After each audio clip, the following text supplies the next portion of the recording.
So we start the programme with developments in the murder of Saudi journalist Jamal Khashoggi. US media is reporting that the CIA believes Saudi Arabia's Crown Prince Mohammed bin Salman ordered Khashoggi's killing in the Saudi consulate in Istanbul on October the 2nd.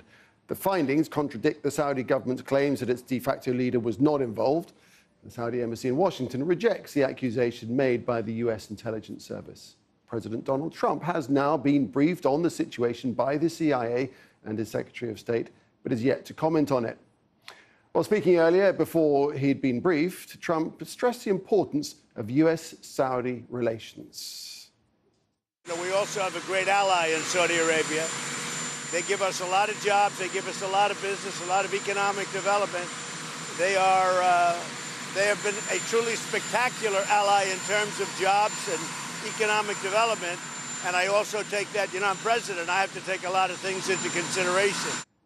Well, let's hear more now from Mike Hanna from Washington. In recent days, a number of members of Congress have demanded that Mohammed bin Salman be held accountable, either by way of tweets or in the case of Senator Bob Corker during a debate about Yemen in the Senate. I've asked for a high-level briefing with Mattis, Pompeo, and Gina Haspel to come in as soon as we get back to share with us what is happening with Saudi Arabia on both fronts, both Yemen, and what is happening as it relates to the journalist who was assassinated, in my opinion, at the direction of the Crown Prince of Saudi Arabia. Now the Washington Post reports the CIA has concluded that the Saudi Crown Prince ordered the assassination of journalist Jamal Khashoggi. This, it says, according to people familiar with the matter who spoke on the condition of anonymity.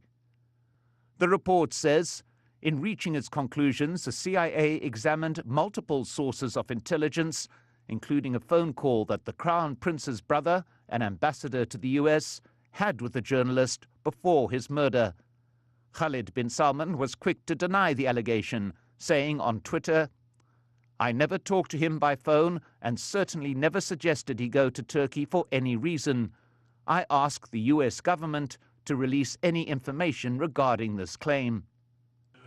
Within hours, several other news organizations, including the New York Times and the Wall Street Journal, were also quoting anonymous officials confirming the report of the CIA's finding.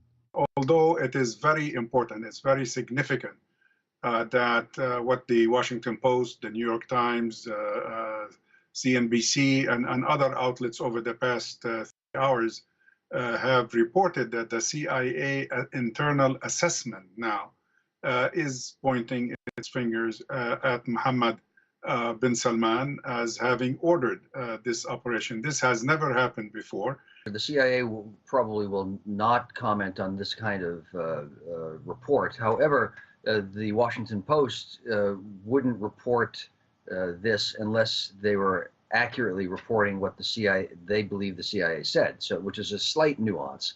Now, one can anticipate that the congressional oversight committees will have been briefed or demand to be briefed on this.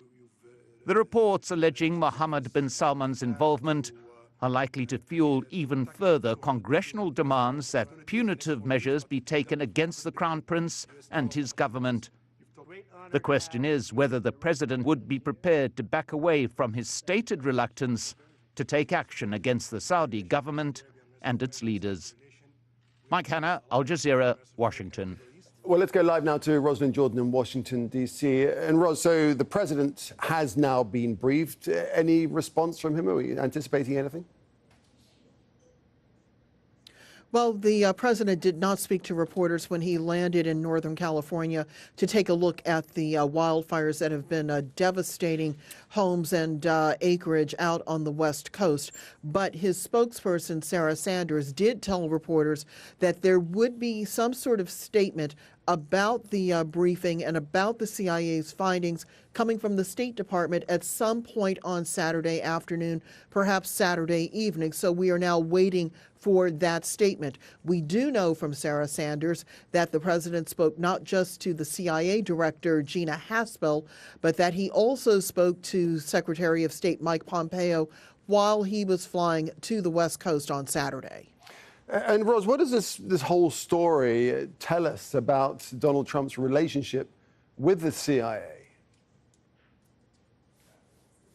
Well, certainly one thing that has been one of the hallmarks, as it were, of the president's tenure has been his willingness to basically denigrate everything that the intelligence community has been doing, mainly because it's been looking into allegations that Russian operatives or people directed by the Russian government tried to disrupt the 2016 presidential election, and that they may have done so in a consultation or in cooperation with members of the president's campaign team during that year. That is, of course, something which Donald Trump has vehemently denied, but intelligence officials did conclude early in 2017 that there had been Russian interference in the presidential campaign, and there are still investigations underway as we speak, looking into the scope of that interference and looking for those who may have made it possible for this interference to be carried out. So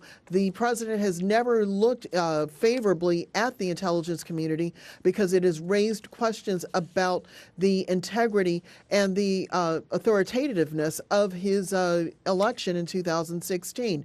That said, because according to a number of national newspapers that the CIA has investigated now, has looked at the evidence presented to it by Turkish officials, as well as apparently has carried out its own investigation, that they say that there really is no way that the murder of Jamal Khashoggi could have been carried out without the express intervention of the Saudi Crown Prince, Mohammed bin Salman. All right, Ros, leave it there for the moment. Ros Jordan in Washington, D.C. Let's